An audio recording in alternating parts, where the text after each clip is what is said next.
Havre secret. Présenté par Clésius Néofolk et Simon Quinard. Sur West Track 95.9.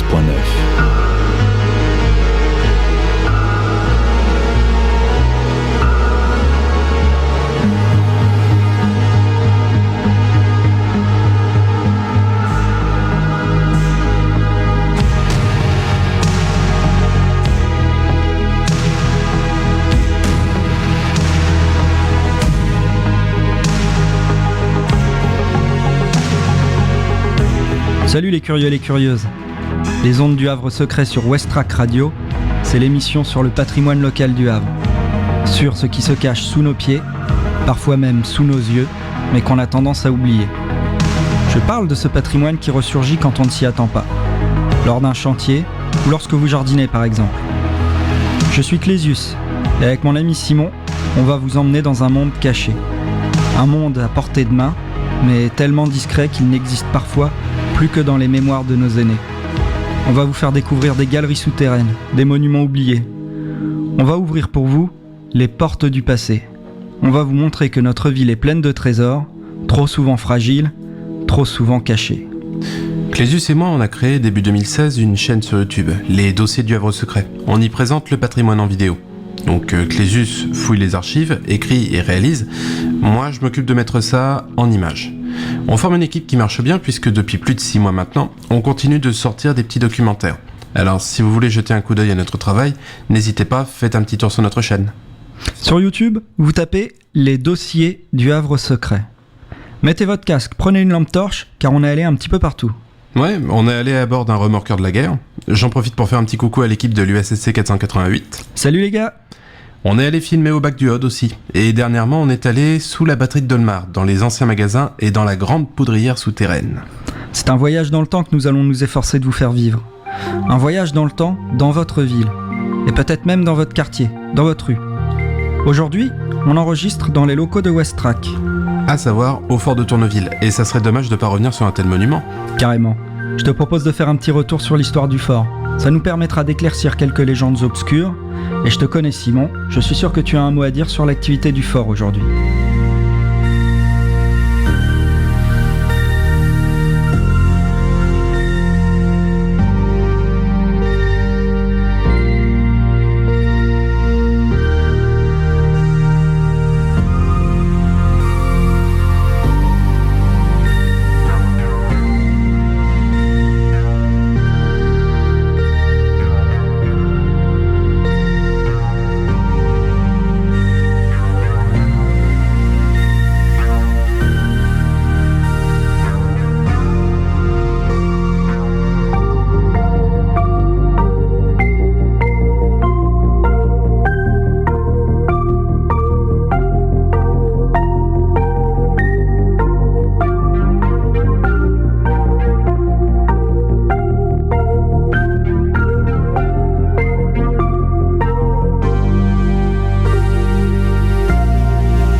Les ondes du Havre secret sur West Track 95.9.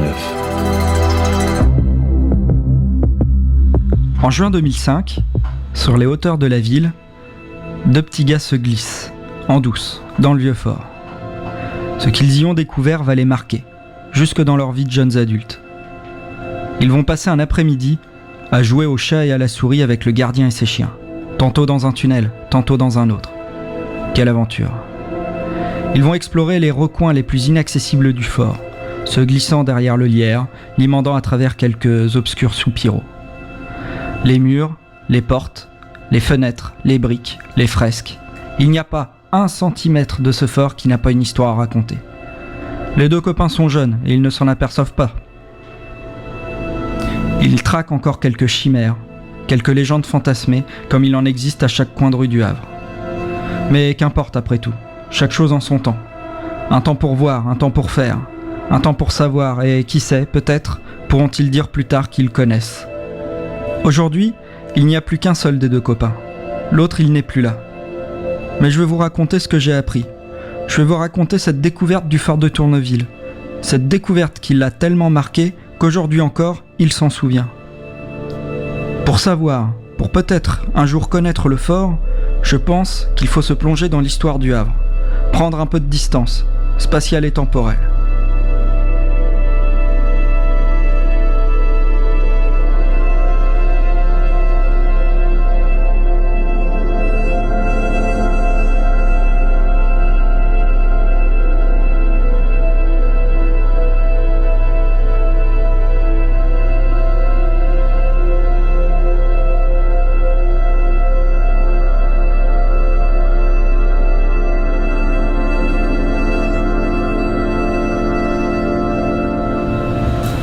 Il faut un nouveau port. Cette phrase, le roi de France François Ier l'a forcément dite. Et pour cause, à la fin du Moyen-Âge, les ports de Rouen, Harfleur et Honfleur deviennent inadaptés au trafic maritime en pleine mutation. Face à l'amélioration de la marine marchande, l'augmentation des tonnages, il faut agir pour permettre à la France de garder son statut de puissance économique. François Ier entend bien prendre les choses en main. D'autant qu'il a besoin d'un port militaire afin de contrecarrer les campagnes de son rival anglais, Henri VIII. S'assurer le contrôle de la façade atlantique garantirait à la France la mainmise sur les échanges commerciaux avec le Nouveau Monde. Le 7 février 1517, le roi ordonne à l'amiral de France Bonnivet de trouver un havre, comprenez par là un abri, pour ses navires de guerre et de commerce. Aujourd'hui, de ce havre, nous connaissons le bassin du Roi, dont la forme caractéristique évoque encore la morphologie naturelle du lieu, sorte de crique propice au mouillage d'un navire. Le sol marécageux, le climat souvent inhospitalier, les tempêtes à répétition feront de ce chantier déjà titanesque une entreprise cyclopéenne. Mais la suite, vous la connaissez. Le Havre saura s'imposer d'abord comme une véritable forteresse, puis comme un port de grande envergure. Et c'est peu dire. Au XIXe siècle, malgré de nombreux bombardements anglais, oui déjà, le port du Havre s'impose comme une interface économique conséquente. Les Français dépendent grandement du Havre. La ville s'agrandit, déborde littéralement hors de ses murs. Depuis 1830 déjà, les bourgeois réclamaient la suppression des remparts. En 1852, la décision est prise, et en 1854, les remparts sont supprimés. De toute façon, avec l'évolution de l'armement, les remparts n'étaient plus d'une grande utilité. En effet, je vous invite à imaginer les tirs de mortier dits indirects. Ces derniers ne peuvent être contrés par des remparts. La trajectoire du projectile, en cloche, ne peut plus être stoppée. Mais cela n'implique aucunement d'abandonner la ville à nos ennemis. Les armes ont évolué, mais les défenses aussi. 4 forts viendront donc défendre la cité. Le fort de l'Eure, aujourd'hui disparu. Le fort de Frileuse, qui servira à prévenir d'une attaque terrestre, devenue par la suite une carrière de briques et aujourd'hui disparue.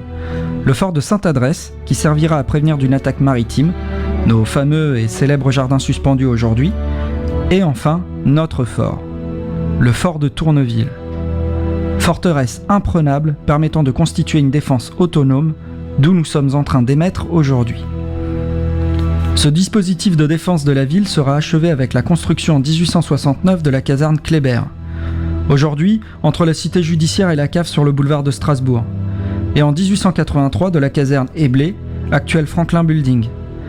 Un nombre conséquent de batteries verront le jour à cette époque, les canons toujours pointés vers l'estuaire ou le large, d'où la menace d'outre-Manche peut frapper à n'importe quel instant.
Vous écoutez Les ondes du Havre secret sur West Track 95.9.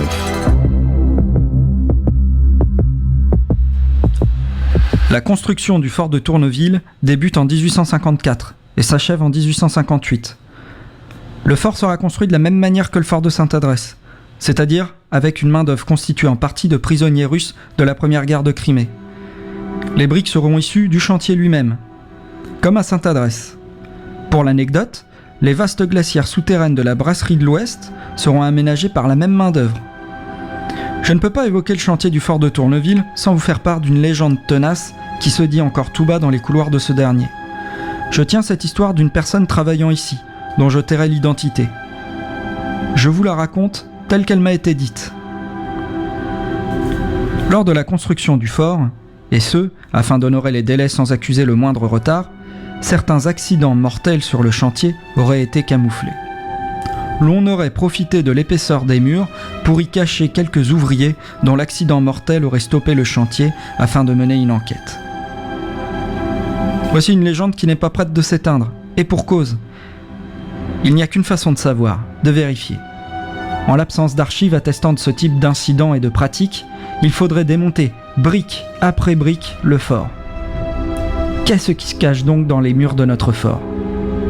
Nous autres Normands avions pour coutume de cacher un objet de valeur dans les murs d'un chantier. Ça apporte bonheur, paraît-il. Alors je vais clore ce chapitre sur la question suivante, et attiser par là même le feu d'une rumeur. Qu'en est-il du trésor caché du fort ? Combien put cacher nos aînés dans les épais murs de briques du fort ? Rien ? Une pièce ? Une relique volée ? Un souvenir de Russie caché là par un prisonnier nostalgique ? En 1897, le 129e régiment d'infanterie provenant de Lisieux s'installe au Havre, à la caserne Kléber, puis au fort de Tourneville. Ce passage deviendra permanent, et le 129e régiment d'infanterie deviendra notre 129e régiment. Je vous invite grandement à jeter un œil sur le site de Monsieur Vaudour, intégralement dédié au 129e RI. Régiment.havrais.page au pluriel, perso-orange.fr. En 1870, c'est la guerre. Les Prussiens marchent sur la France, sur Paris. Le Havre devient un élément d'une ultime ligne de défense contre l'envahisseur. De Sainte-Adresse à Frileuse, en passant par notre fort, une ligne de défense est établie. Le Havre est alors imprenable. En 1914, c'est encore la guerre. Le fort accueille un hôpital et quelques régiments. En 1940, c'est encore et toujours la guerre. La France capitule. L'armée allemande entre au Havre, notre fort est intégré au mur de l'Atlantique, c'est l'occupation allemande. En septembre 1944, c'est toujours la guerre. Un obus explose dans la cour du fort, blessant le commandant de la forteresse à la cuisse. L'Oberstkommandant de la Festung du Havre ordonne la reddition. Victoire. Oui, mais le prix à payer aura été terrible. Aujourd'hui encore, notre ville porte les stigmates de ce traumatisme intergénérationnel.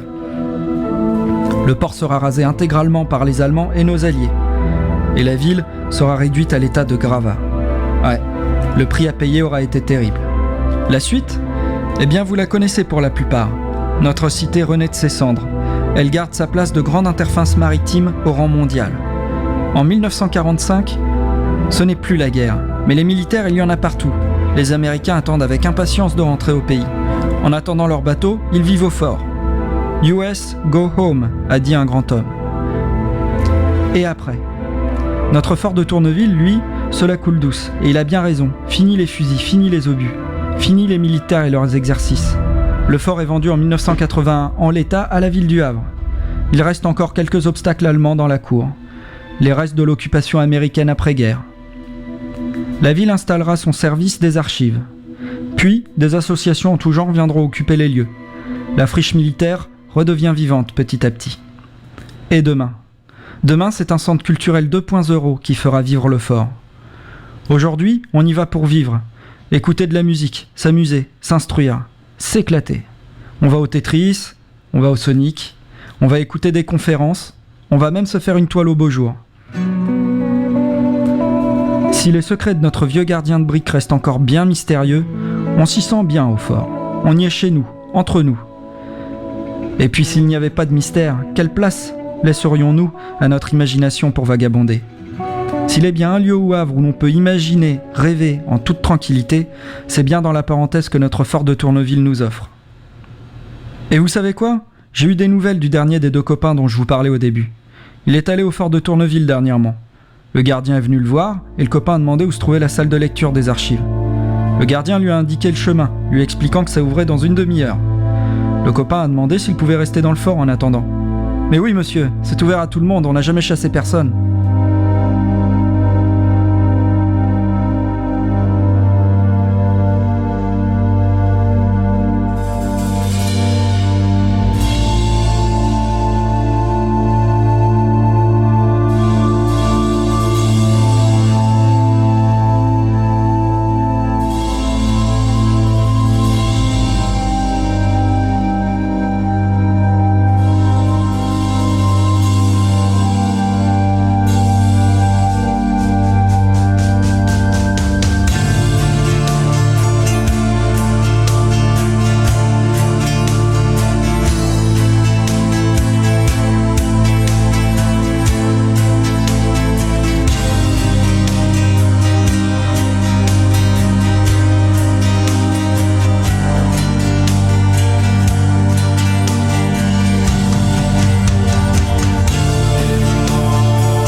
Les ondes du Havre secret sur West Track 95.9.